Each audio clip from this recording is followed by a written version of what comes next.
The title of this presentation is Solar Maximum and links to cycles of war, changes in society, societal change, and personal transformation of consciousness.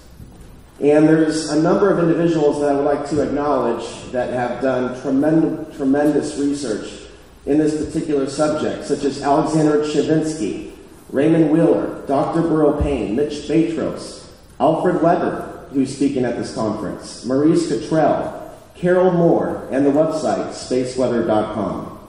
So we're going to be talking about some of the changes taking place with the sun. As some of you already know, the History Channel for years, as we've been approaching 2012, has been presenting the changes with the sun, the cycles of the sun, as something that may end the world as we know it, which has created a lot of misunderstanding as to what changes the cycle actually brings. We're going to talk about the changes that the cycle of the sun brings in terms of climate, cycles of war, changes in consciousness, and even changes within the economy itself. So by looking at the cycles of the sun, we can get out of what a lot of people are stuck in, which is a polarized worldview. A perception that, A, we are going to have a global shift in consciousness, which assumes that everyone's going to wake up. And the other polarized worldview is catastrophobia. We see a lot of this during solar peaks. Perceptions that the end is near, either in terms of earth changes or a belief that the systems of control will be successful in all their attempts to control this planet. And this view is out of alignment with free will for those that are choosing to activate the higher consciousness. This view has no room for miracles, and this view that they're going to win puts the New World Order at a creator level, which is not the most mindful thing to do. Both of these views that a lot of people are emotionally attached to, their hopes, their fears, is ultimately based in Western linear thinking. In the East, circular thinking has no beginning and no end. So we're not talking about complete salvation, and we're not talking about total damnation. We're simply looking at the cycles and the change that they bring. In 2009, I published an article entitled Solar Cycles and the Earth's Weakening Magnetic Field, which was published in Nexus Magazine in their spring 2009 edition. And the following is a brief breakdown of some of the info that I was looking at then in 2009 that's going to set the preface for some of the other information that we'll be getting into. And this is a graph, one of many, that shows the solar cycles, and this one starts at 1940. That was their projection for what sunspot cycle 24 was expected to be several years ago. That has changed since then. Solar cycle 24 was originally projected to be 30 to 50% stronger than the previous cycle, which began as much as a year late. And there's been a delay in the intensity of the rise, leading some to speculate that we may be going into a deep minimum, which could trigger a mini ice age, and others to speculate that in fact this is actually the quiet before the storm. In 2008 and 2009, because of record low sunspot numbers, solar wind dropped to a 50-year low. And right now, NASA's predicting that the solar cycle is not going to peak in May 2013, which was their last projection, but in fact we're going to see a double peak in late 2013 and 2015. A lot like what we saw in solar cycle 14 about 100 years ago at the turn of the century. The last two solar cycles, we saw a double peak in sunspot cycle number 22 and sunspot cycle number 23. This is what Mitch Batros has to say about this on Coast to Coast, November 22nd, 2012. There seems to be a change in the configuration that these lower events, such as an M1 or M5, seems to have the impact of an X-flare. That correlation is transferring to the Earth's core, and that's what's causing these Earth-changing events, such as earthquakes and volcanoes, including hurricanes and extreme weather of all types. Here's what Nassim Harriman has to say. When we passed the galactic equator, I realized that this may be where the ancient Mayans and the solar calendar were describing that there was going to be an energy increase, an energy event in our solar system, resulting from our relationship to the galactic center, and that when we crossed the galactic equator, we would get bombarded with more cosmic rays that would activate the plasma dynamic of our sun, and that the sun may go through a larger cycle in which in that moment it gets hotter and more active than it was when we were not going through the galactic equator. So NASA's been very public about their concern that their Tower of Babel may be about to collapse. A repeat of the 1859 Carnarvon event, where the grid went down on September 1st and 2nd, the grid that did exist at that time. The nation's telegraph wire system went black after our planet was hit with a massive solar flare that made its way to the Earth in 17.6 hours. Normally, CMEs take 3 to 4 days to reach the Earth, but because of a prior flare, it cleared the way of ambient solar plasma, and this could happen again. In that event, auroras were seen around the world, even as far south as the Caribbean. So there's been a number of studies on this potential event of the grid being disrupted, and there's a general consensus that if this would happen, there'd be a catastrophe, there'd be food shortages, there would be mass deaths. And this is only one way of looking at this particular event and outcome or reality. There could be positive in results of such an event, but they're warning that vital systems like nuclear power plants and some aspects of the military-industrial complex could be affected. And they've estimated that this could cost about $2 trillion, which I think is a highly conservative number. These are dense population centers. If we did see a massive solar flare take out the grid, the area here would be the most affected by such an event. Now, the problem with the nuclear power plants is that there's not enough fuel to run the backup generators if cooling systems would be affected. And Congress has taken no action. House of Reps try to push the Senate to create redundancy systems. And in the bill they proposed, H.R. 5026, they remove all references to protecting the power grid. So even though they gave the bankster gangsters trillions of dollars in a banker bailout, the estimated cost to reinforce the grid is only about $100 million, which leads me to wonder if they're aware that something's coming that they can't stop, that they need to be prepared for, to deal with, to manage in a way that doesn't involve worrying about the American people and what they're going to do. So we should ask ourselves some questions. Is there a fear at the higher echelons of, say, even the shadow government, that they're concerned that their Tower of Babel could be on the brink of collapse, total destruction?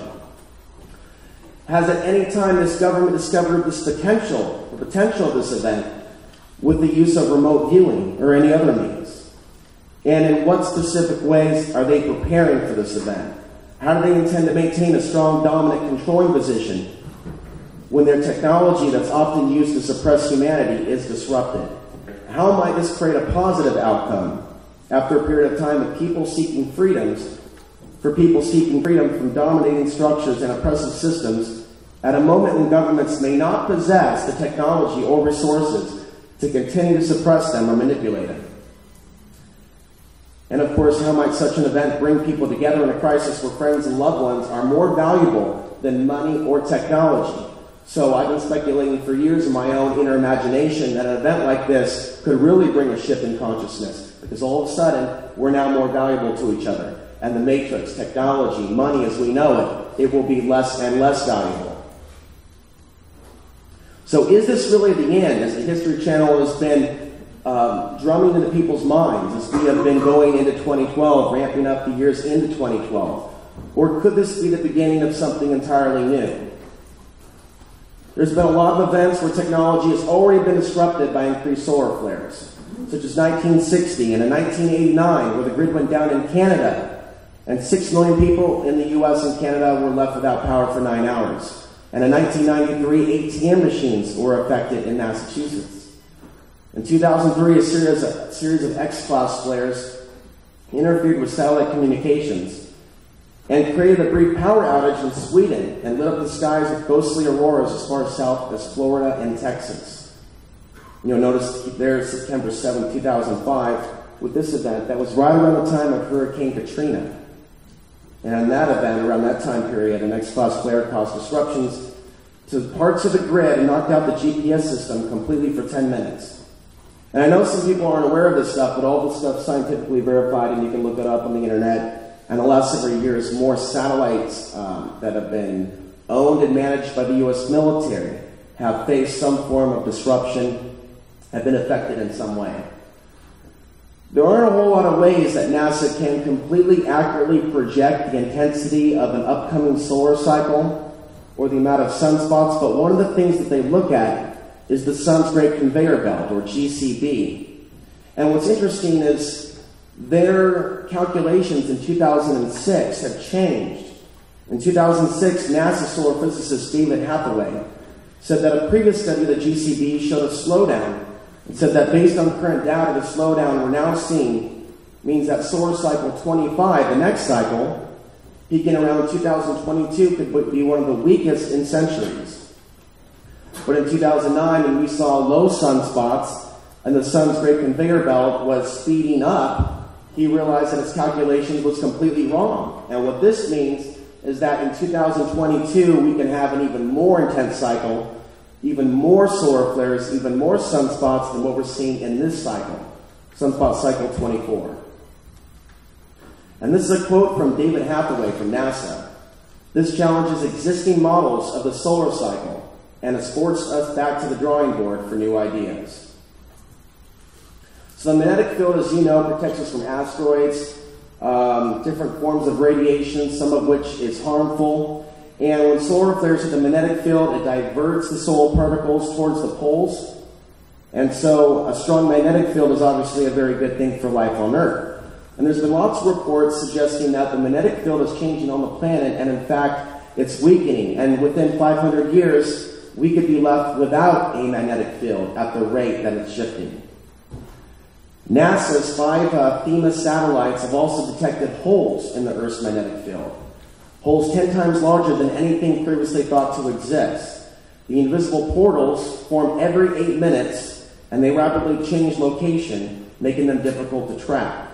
So the breach that we're seeing with the Earth's magnetic field can maximize the impact on the solar flares, and of course the human emotional response, as we'll get into. NASA is really concerned because the Earth and the Sun's magnetic fields will be in sync at the peak of this current solar cycle, which they have already said could result in a shields down situation. This story has also been referred to as magnetic portals connect the Sun and the Earth. And this is a NASA illustration of the breach. You've probably also heard about magnetic north moving at 40 miles per year in the direction of Russia. And this has already begun to cause major problems for aviation. They've already recalibrated landing strips at airports across the nation and the planet. And this can also cause issues for migratory animals and birds, leading some to speculate if maybe the die-off that we've seen with the birds, with the honeybees, with the fish, is not a result of deliberate chemical poisoning, but their navigation systems being off to the point where they're ending up in cold waters or cold parts of the planet where they can no longer survive. So this field we're discussing has been decreasing for at least 160 years at an alarming rate, leading some experts to speculate that we could be heading towards a reversal. And that happens when patches of iron atoms in the Earth's liquid outer core become reverse aligned. And they're finding evidence that we are seeing rapid changes in the Earth's liquid core. The study suggests from the National Academy of Scientists that the churning movement of the Earth's liquid core is weakening the field of the planet in some regions of the planet areas around the Atlantic and Pacific Ocean. Scientists have also detected that every now and then our magnetic field is bombarded with cosmic rays from space. And for years they didn't know where cosmic rays came from, and now they're saying they believe that they are caused by supernovas, explosions, remnants of stars. And several months ago, a report came out that scientists are looking at new clues that our universe may be a holographic reality, a computer simulation. And specifically, they're looking at cosmic rays and their equation, which makes this even more interesting. So there's been a number of other anomalies. I'm going to try to speed this up to get to the next section. Missing matter caught in tangled cosmic webs. Magnetic fields offer black hole escape route.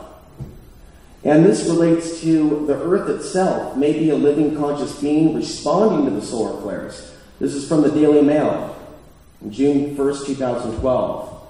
Last month's solar flare created a mysterious pulse on Earth that seemed to answer the sun's blast.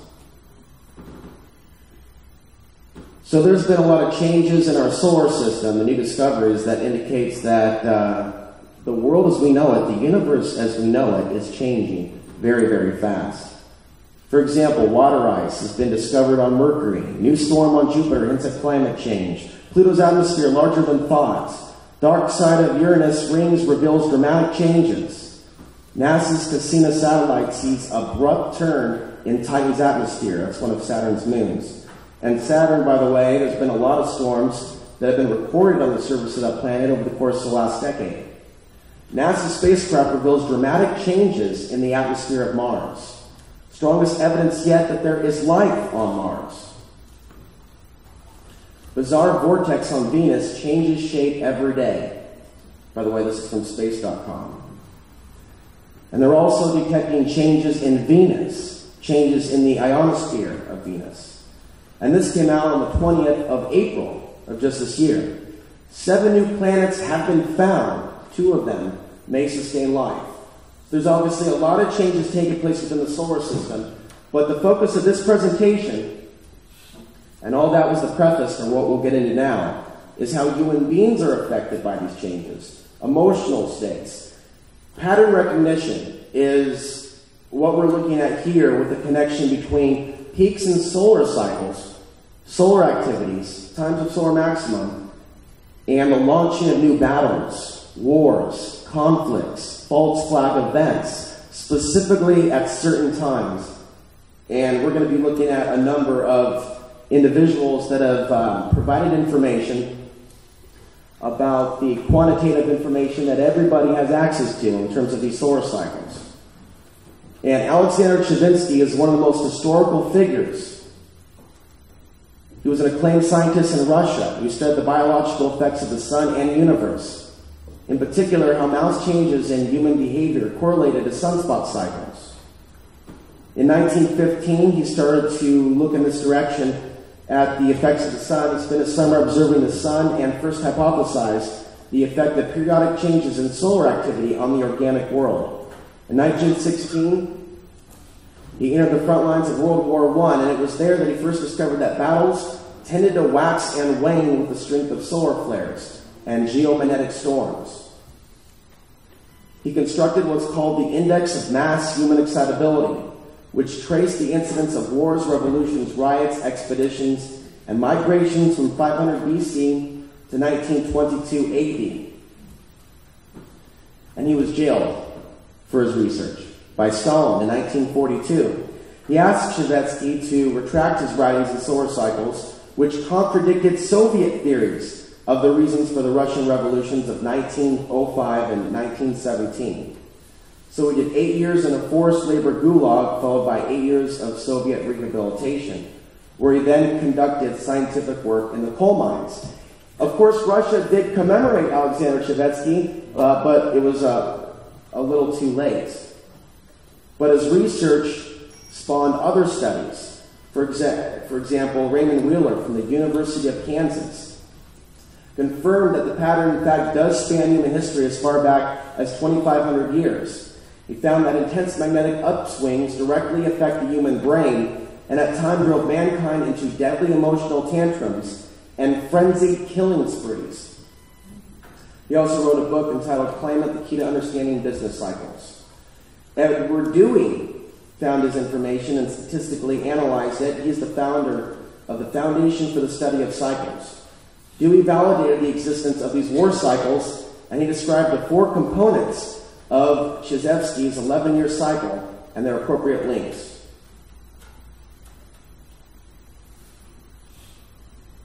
And this kind of illustrates the 4 cycles. The blue section, the yellow, the red, and the yellow again. Dewey wrote in 1970 that knowing that wars have a cyclical nature related to sunspot cycles implies that they have a common cause, and therefore they are predictable. If so, maybe they can be avoided.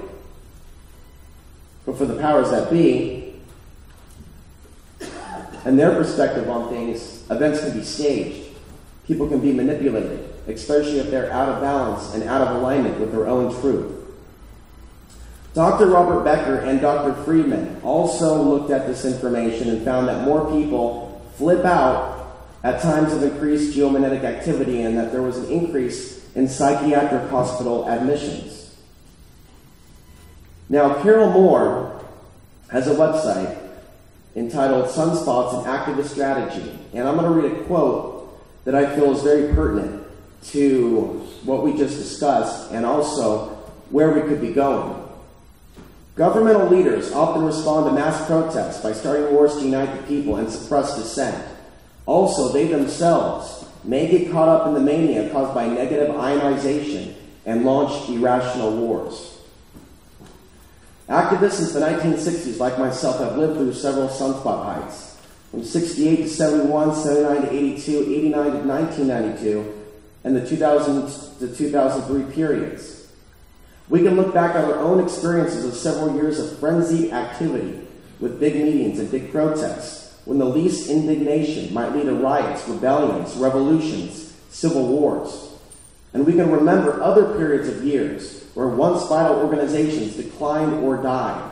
Meetings and protests were fewer and smaller, and lethargic people seemed to be willing to endure repression. Then, just when few remaining activists were in deep despair, a magical resurgence of activity. If governmental intelligence agencies are on their toes, they have bookmarked this page, and they have experts studying the effects of sunspots on activism so they can squelch or even redirect such energies when they rise again. There are many examples of this. So it's hardly silly for activists also to look at the evidence that these cycles have influenced all of human history and to learn the implications of these cycles for activist organizing today and in the future. I've been talking to this guy over email for several years, and I feel that the work of Dr. Burl Payne needs to reach a larger audience, and I'm hoping that through this presentation, more people will look at what Dr. Burl Payne has been researching for several years, actually since the 1970s.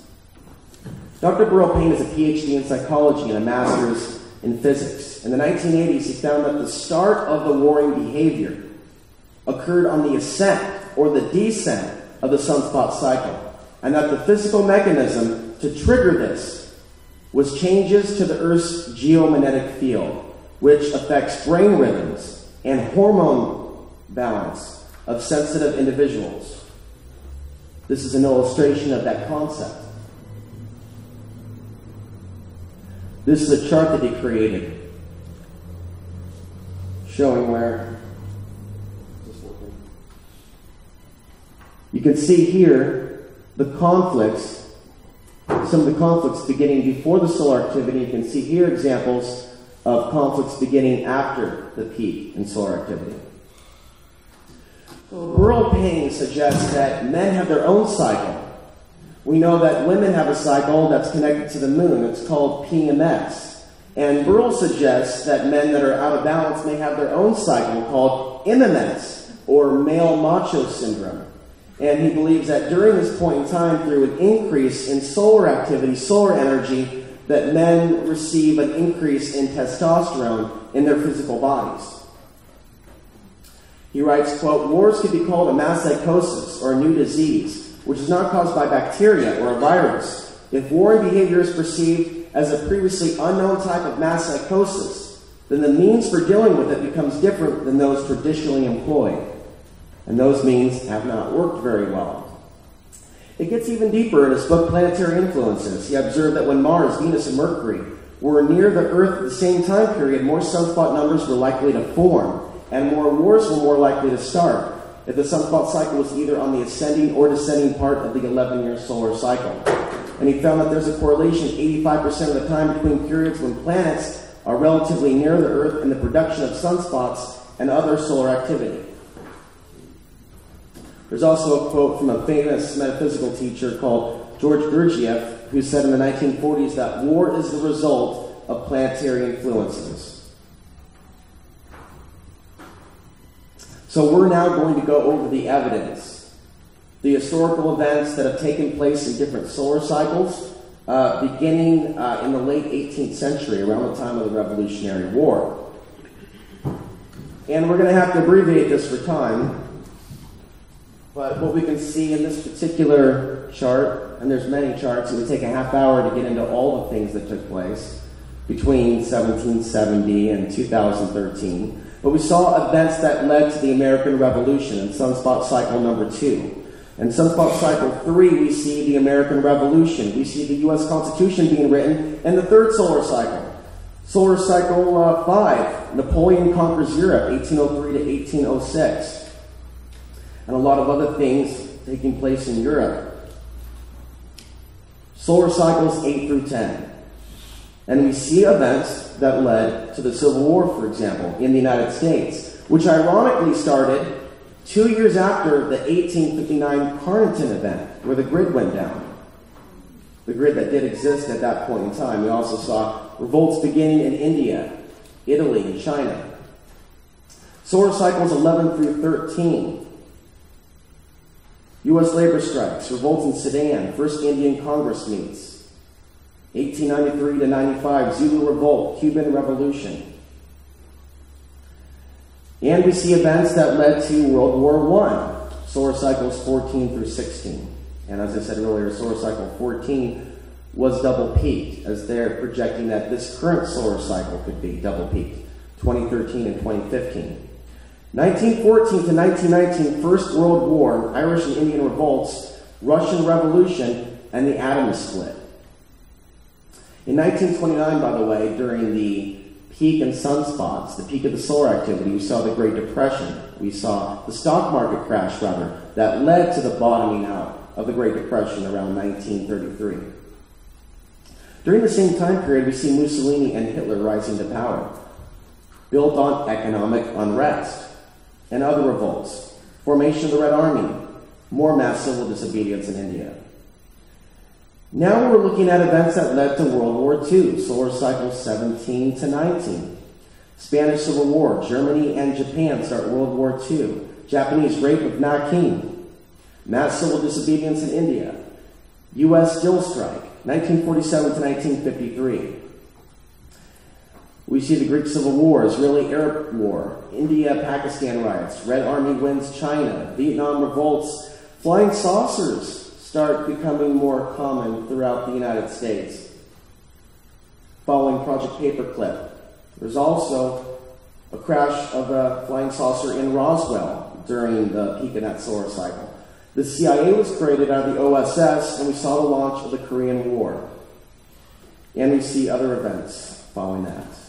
The late 60s took place during solar maximum, solar cycle 20. 1967 to 1969. And by the way, these years that I'm reading, that's the years that we have the peak. It usually goes from 3 to 5 years. Each solar cycle, it varies. Sometimes it's short, sometimes it's a little bit longer.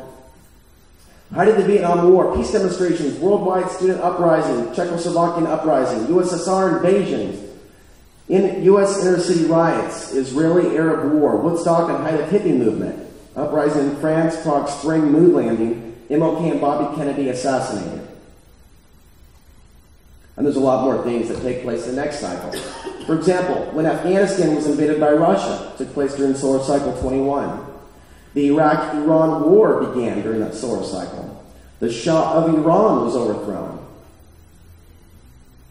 In the 1988 to 1992 period, we see a number of other events that are extremely historic. For example, the USSR begins to pull out from Afghanistan, and we see the staged collapse of the Soviet Union. We also saw the Tiananmen Square incident in China, and the Berlin Wall fell, the dissolution of the Soviet Union. Iraqi troops invade Kuwait. Bush Sr. gives New World Order speech. The Gulf War begins. We also saw the LA riots, all during solar cycle 22.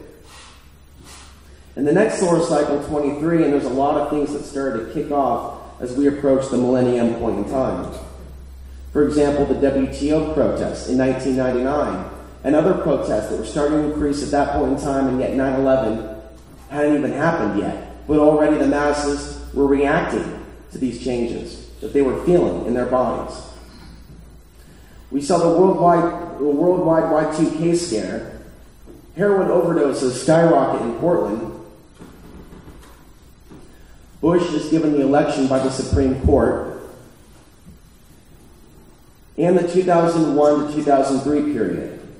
September 11th, 2001. I don't know if you use that typo there. So-called war on terrorism begins. Invasion of Afghanistan. Patriot Act signed into law. The invasion of Iraq. Because, again, these aren't wars. These are invasions. And, of course, mass protests against the war. Before they invaded Iraq, as we all remember, record numbers of protests, as well as afterwards. As we started going into the minimum, alternative media continued to expand, but protest numbers got smaller and smaller and smaller, obviously, especially after the so-called election of the last so-called president.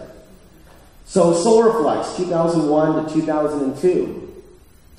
We can see from this chart that solar activity starts to ramp up right before 9/11 and continues to maintain its strength throughout the period of time where they invaded Afghanistan. And it starts to decline slightly in activity in 2002, but this is still the center of the maximum portion. We started going in the minimum phase around 2003, 2004. This is what we have seen in the last couple of years in this cycle, number 24. Dissent in Tunisia, Egypt, Yemen, Bahrain, Saudi Arabia. Obama overthrows Libya. By the way, 8 years to the day that Bush attacked Iraq. Bush attacked Iraq March 19th, 2003.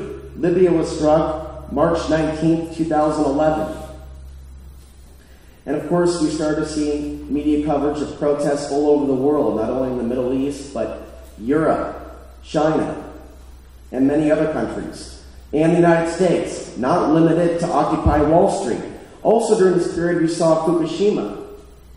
In March of 2011, President Barack Obama signed the NDAA, Syrian Civil War. North Korea, the controlled wild card, points missiles at South Korea and threatens Hawaii and Japan. And of course, after the biggest solar flare this year, that took place on April 11th, 2013, we saw the Boston staged false flag bombing. Engineered at a specific point in the timeline, where people are most likely to react emotionally with fear to such an event. So there are also trends with economic cycles and the sun. And this chart was put together by Michael Manderville. And the arrows that I put here indicate the recession periods. So here we see on the left side of the screen, we see the Great Depression, which began during a solar peak. And we see other events, other recessions. This chart is 1986 to 2003. And we see the Bush Senior recession right here, and the dot-com bubble bursting right here. And when I looked at this chart, a couple things came to mind. Because during solar minimums, there's less human activity, or as Stravinsky calls it, human excitability. So when I saw that in 1913, there was a record low numbers of sunspots that occurred in that year. That was the year the Federal Reserve was created. If we look at 2008, that's when the banker bailout was initiated. Also a record low sunspot count year. Less activity, less expected response from human beings, less expected protests, more times to launch things when you don't want people to react to things that you launched. So they use the maximum cycle, and they also use the minimum. And notice how Occupy Wall Street took a couple of years to get moving after this 2008 launch of the banker bailout scheme. In late 2011, sunspots increased, and that was around the same time period we saw an increase in protests and other things. So this has also been discussed by Forbes magazine, who published this headline in 2011. Riots, wild markets. Do space storms drive us mad? And believe it or not, we were just talking about the Federal Reserve. They quote a study that the Federal Reserve Bank of Atlanta conducted in 2003, where they found that such storms could affect the stock market as traders were more likely to make pessimistic choices. Their report states that unusually high levels of geomagnetic activity have a negative and statistically and economically significant effect on the following week's stock returns for all U.S. stock market indexes. In addition to changes in the economy, cycles of war, there are changes that we see within the climate, even though this is not being admitted by the UN's IPCC, because it violates their official view of what's causing global warming. But here's an equation provided by Mitch Batros as to how sunspots affect the climate. Sunspots affect the solar flares, which affects the magnetic field, which affects shifting ocean and jet stream currents, which causes extreme weather and human disruption. This is a chart showing 400 years of sunspot observations. And during this period, we see what's called the, quote, Little Ice Age, where there was very little sunspot activity. And so these are some of the charts that people refer to show that our climate has been changing for a very long time. There's documented pieces of evidence that show when there's less solar activity, temperatures on the planet are lower. NASA has confirmed the solar influence over the weather. This is from 2001, the sun's chilly impact on Earth.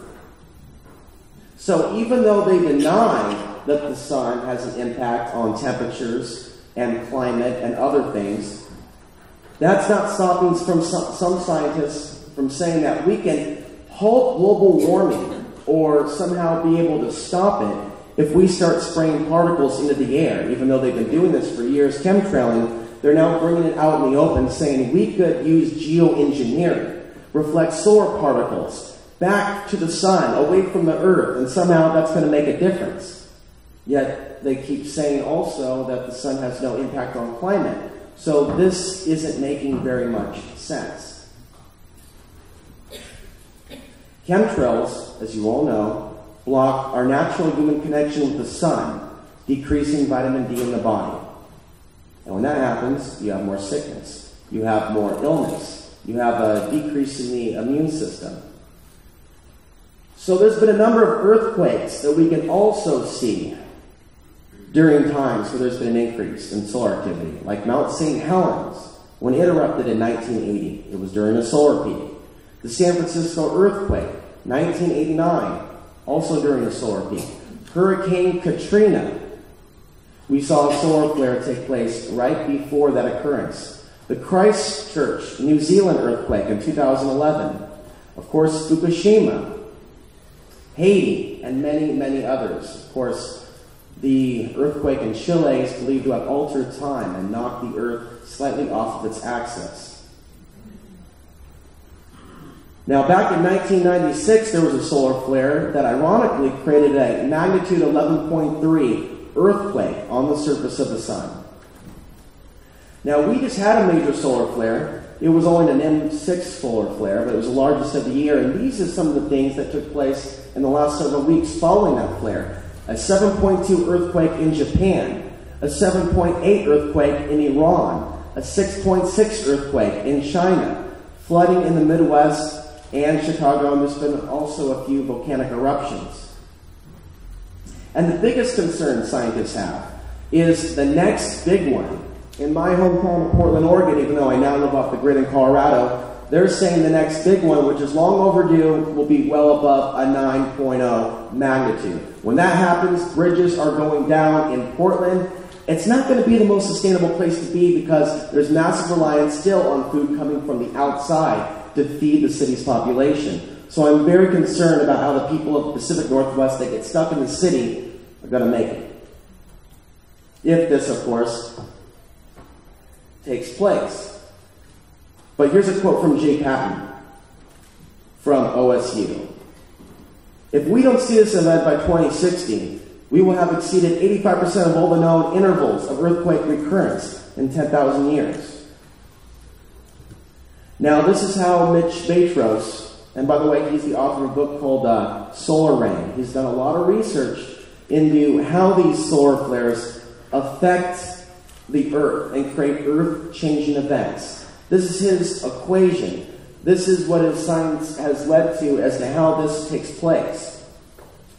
There are layers of the earth. There's the crust, the mantle, and there's the outer core, inner core. And then you have the core. An escalation of these charged particles, a deflation of magnetic fields, has a strong impact on the Earth's core. So the Earth's core is heating up. We talked about how the Earth's core is connected with the strength of the magnetic field. When that changes, the strength of the magnetic field changes. To compensate for the heat, the core releases liquid which filters through the inner and outer core as it penetrates into the mantle and forms large bubbles called mantle plumes. This is the process of convection, which is the transfer of heat either by circulation or movement. And it creates the bumping up of the tectonic plates, which can cause volcanic eruptions, earthquakes, and other earth-changing events. This is an illustration where he's also including cosmic rays as well as solar flares, and down the process, how all these things are connected. As above, so below. So there's a popular belief also that HAARP is the sole contributor, the sole reason why we see major earthquakes in different places in the planet. And I believe that there's evidence that suggests that in reality, HAARP is not the sole cause of all the earthquakes that we've been seeing, but HAARP in fact is using the magnetic field for not only mind control purposes, but attempts to control the weather and attempts to engineer earthquakes. And this is the prime example that I'm going to present. You can find many more on the internet. Was HAARP used after a solar flare to manufacture Fukushima? There are these HAARP floodgate magnetometers that you can find online. I'm sure you've all heard of them. When people say, oh my God, HAARP was used, I've got the evidence. And people are looking at these websites online that are showing spikes in HAARP. Well, there's a correlation between HAARP being used and the magnitude 9.0 earthquake.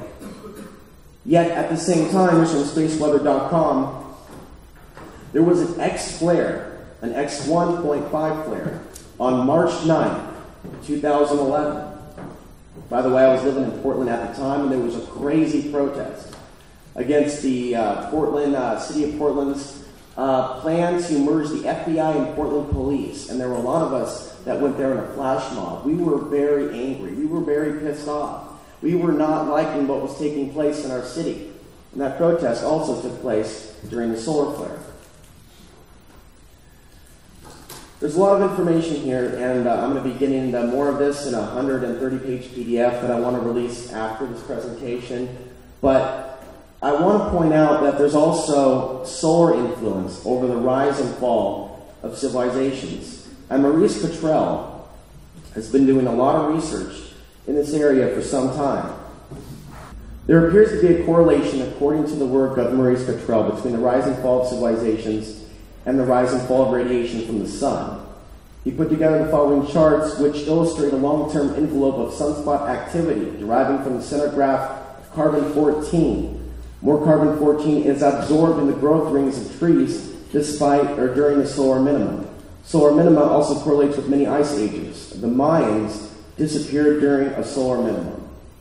And he continues his research, which I'll get into in the PDF, that deals with how the sun's magnetic field reverses every 3,700 years. And when that happens, we get a rise and we get a fall of population rates. And this all deals with how the sun affects fertility. Solar activity has also been linked to genetic mutations, changes in the DNA. Increased sexual activity, as if that's a surprise. Increased energy in the body can lead to an increased libido and sexual desire of a variety of sorts, just like when we have more solar flares, we'll have a wide variety of emotions. Increase in sexual activity obviously leads to an increase in births.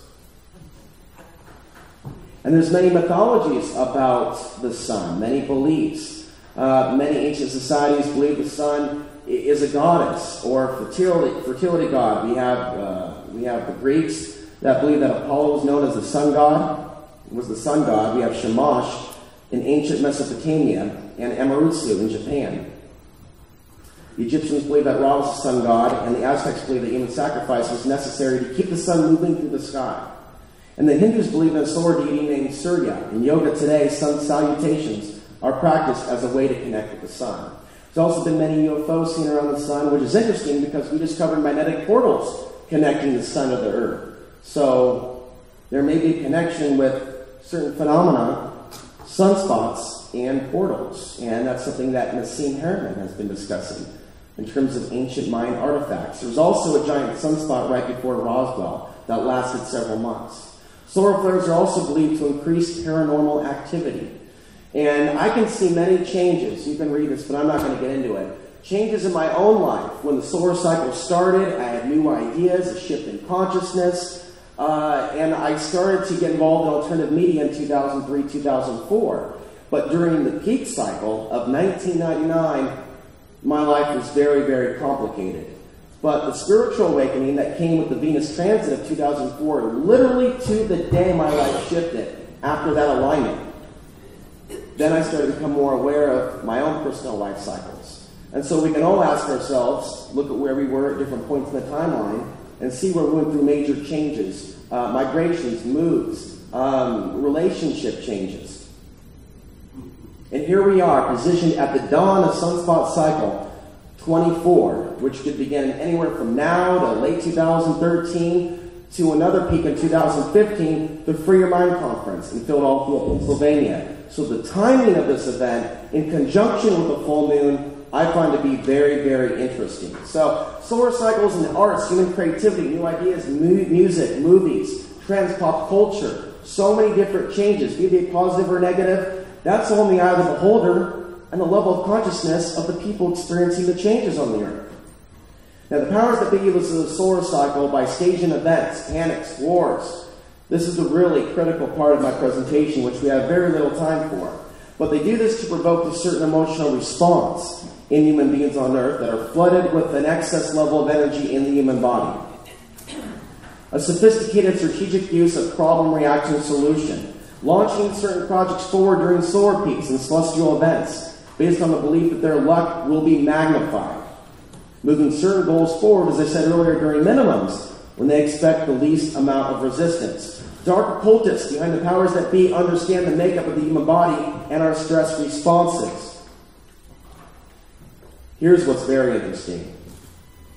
On 9/11, at the specific time that the major events were being televised, the first plane hitting the tower, the second plane hitting the tower, the second building falling, then the first building falling. During those points, those times of the day, there were changes in the Earth's magnetic field, suggesting that human beings, through the emotion of fear, were somehow impacting the magnetic field. And you've heard from David Icke and others that they're feeding on our fear. These are archonic forces. So if they know that when we respond to fear, we change the field this way, it gets very, very interesting. Here's something from NOAA and NASA that also confirms the magnetic flux on 9/11.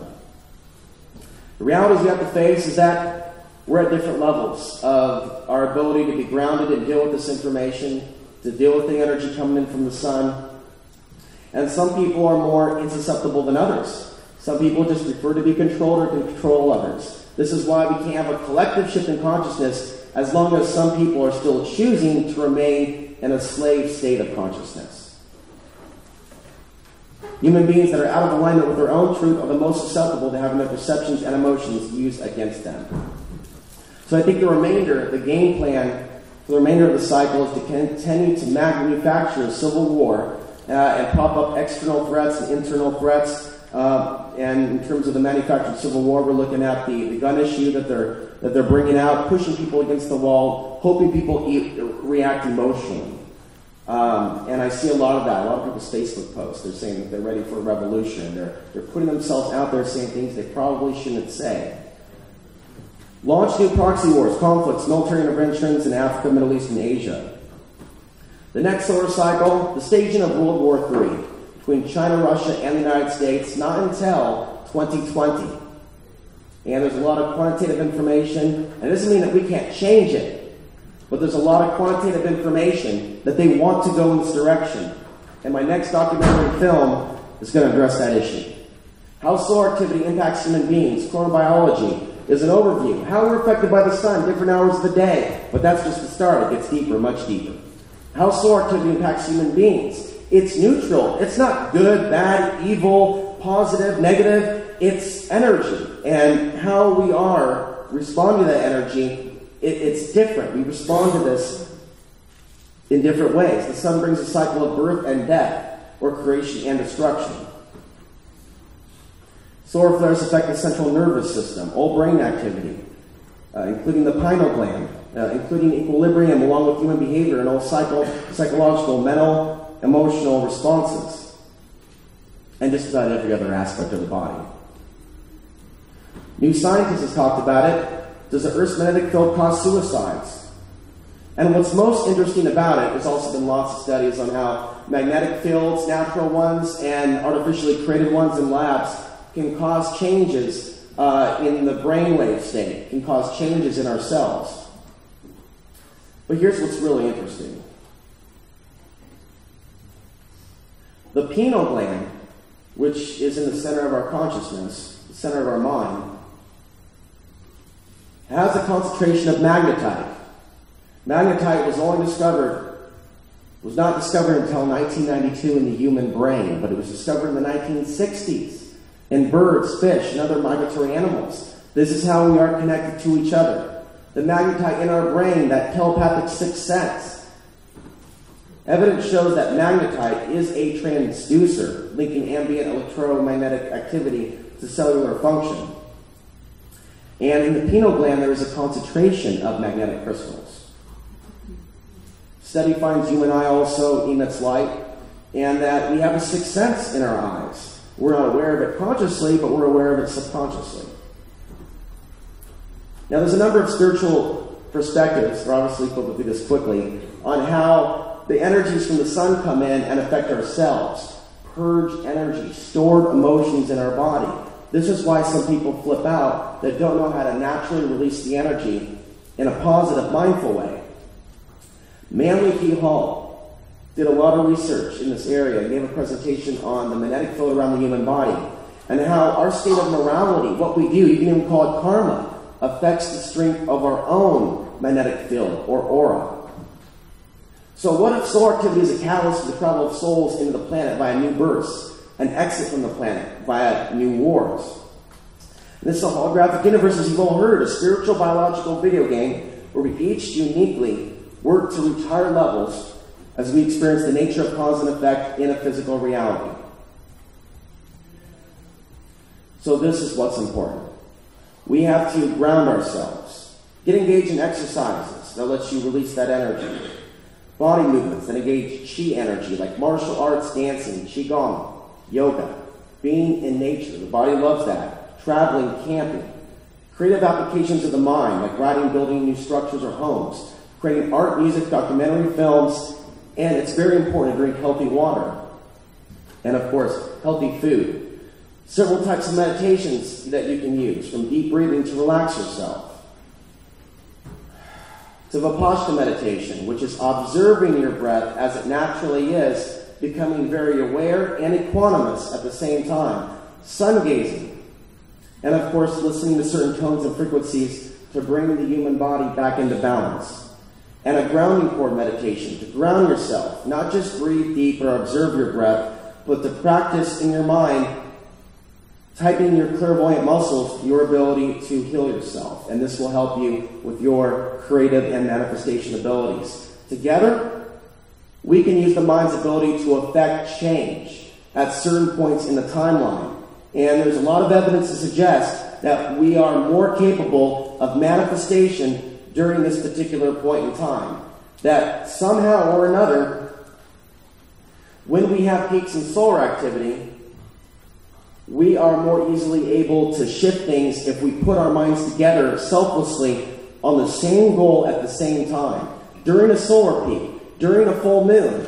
For those of you that have seen the film Dark City, that came out in 1998, the whole premise of the film was this man's journey to discover that he had powers. And the reason these archonic forces were attacking him is because there was something special about him. They wanted to know what made him tick.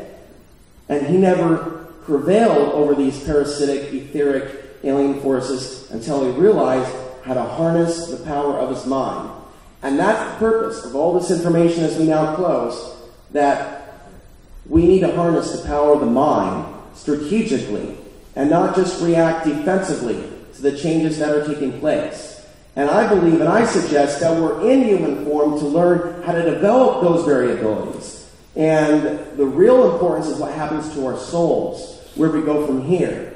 Not being fixed and stuck in a fear or hope of what's going to happen in the physical realm, because there is a much larger picture that is far higher than what our brains or small brains can even conceive of, what could really be taking place in this holographic spiritual video game.